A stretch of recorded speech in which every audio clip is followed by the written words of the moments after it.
Estamos agora com a Bia Barbosa, jornalista, colaboradora da equipe de Carta Maior e do coletivo Intervozes, que vem a Porto Alegre em função do Fórum de Mídia Livre, que é um evento paralelo, um evento que ocorre junto com o Fórum Social Temático. Bia, começando com o resgate da ideia do Fórum de Mídia Livre.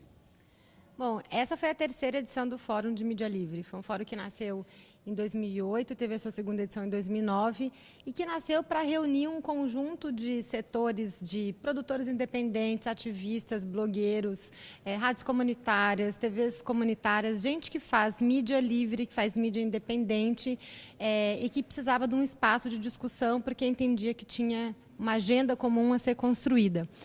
Desde 2009, esse fórum não se reunia e a gente achou fundamental pautar a construção desse terceiro Fórum de Mídia Livre aqui em Porto Alegre, porque a gente acha que não dá para construir um outro mundo com sustentabilidade, com justiça social e ambiental, se a gente não fizer a discussão da comunicação também. Afinal, os grandes meios de comunicação que controlam os conglomerados de mídia internacionais também pautam uma visão de mundo, uma visão de desenvolvimento, que é muito diferente da visão que os movimentos sociais, que a sociedade civil em geral defende. Então, esse debate também precisa passar por uma transformação do cenário de comunicação no país, e a gente casou essas duas discussões aqui em Porto Alegre. E essa proposta vem tendo repercussão, vem tendo acolhida e aceitação dos movimentos? Sim, foi bacana, porque a gente sai daqui já com uma articulação para uma ação de mídia livre, de mídia compartilhada, de mídia colaborativa, na Cúpula dos Povos, na Rio+20, em junho. Então, concretamente, o que haverá lá? Então, lá a gente vai organizar o segundo Fórum Mundial de Mídia Livre. O primeiro aconteceu em 2009, em Belém, no seio do processo do Fórum Social Mundial.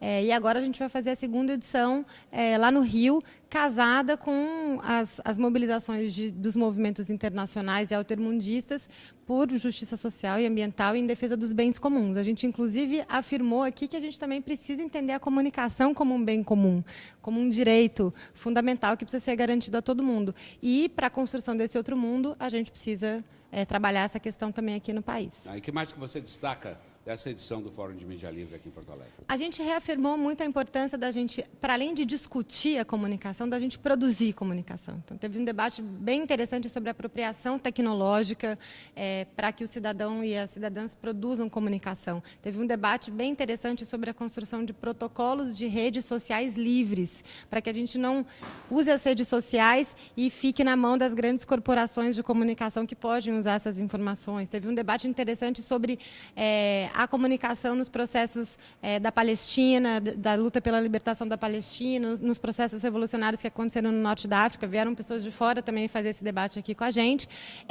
E acho que a gente sai daqui com um desafio que é fazer a luta nas ruas e nas redes, né? Fazer a luta virtual, nas novas tecnologias, mas garantir uma mobilização nas ruas com os movimentos em conjunto também. E não só discutir, mas também praticar a comunicação e casar essas duas coisas. Tomara que a gente consiga colocar tudo isso em prática lá no Fórum Mundial de Mídia Livre em junho, no Rio.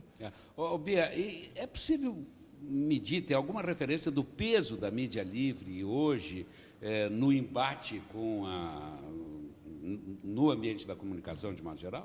A gente fez essa discussão também, porque, inclusive, tem um setor dos movimentos sociais que ainda faz uma crítica de que a discussão nas internets, o ativismo digital não basta, a gente precisa ir para a rua. E isso todo mundo concorda. Mas a gente está vendo cada vez mais, eu acho que esse começo de ano, principalmente em São Paulo, com algumas ações específicas que tiveram lá no caso do Pinheirinho, na questão da operação da polícia, da Prefeitura de São Paulo na Cracolândia, o quanto que as redes sociais conseguiram fazer uma grita que os meios de comunicação estavam omitindo completamente os problemas que estavam acontecendo lá, e que isso, de fato, começou a ter impacto na realidade. No final do ano passado, o próprio lançamento do livro A Privataria Tucana também passou a existir na realidade por conta das mobilizações que aconteceram primeiro no mundo virtual. Então, felizmente, aquela história de que não passou na televisão, não saiu nos grandes meios, não aconteceu, a gente concretamente está conseguindo transformar essa realidade através de uma luta dentro da internet, dentro das redes sociais e das mídias alternativas. E isso não está ficando só nas mídias alternativas, isso está passando a ter resultado concreto na vida das pessoas.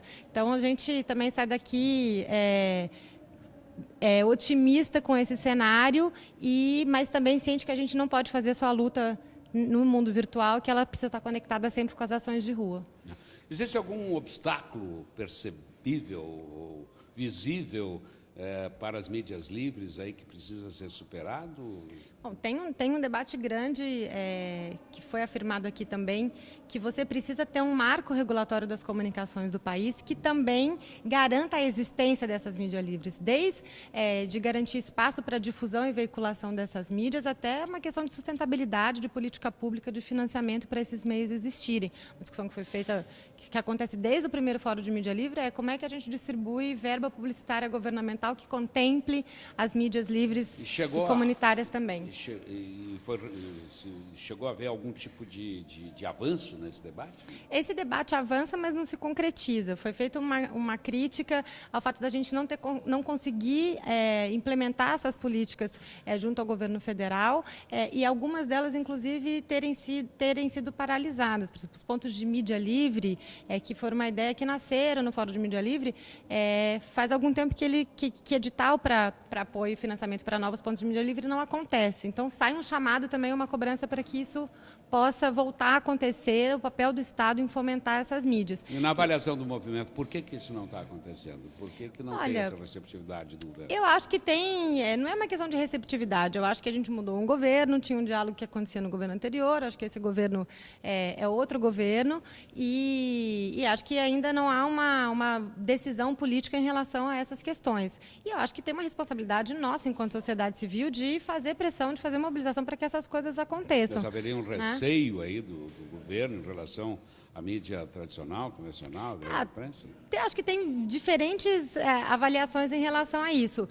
Mas, de fato, você apoiar a mídia alternativa, apoiar a mídia livre pública comunitária, você compra algum tipo de enfrentamento com os grandes meios de comunicação. A gente acha que o governo tem que comprar, porque a gente não está defendendo mercado de trabalho e questões corporativas para um setor. A gente está defendendo a possibilidade de exercício da liberdade de expressão do conjunto da população brasileira. Então, essa é uma briga maior. Só para não deixar de citar aqui outro risco que está colocado nesse debate, que vai além da questão da relação com o Estado, são as ameaças que são constantes e que não são aqui no Brasil só, são internacionais, a neutralidade de rede, a liberdade de expressão na internet, inúmeros projetos de lei que estão sendo aprovados em países da Europa, em relação... aqui o AI-5 digital, a Lei Azeredo, exatamente, vem num processo de tentativa de cerceamento da liberdade de expressão na internet.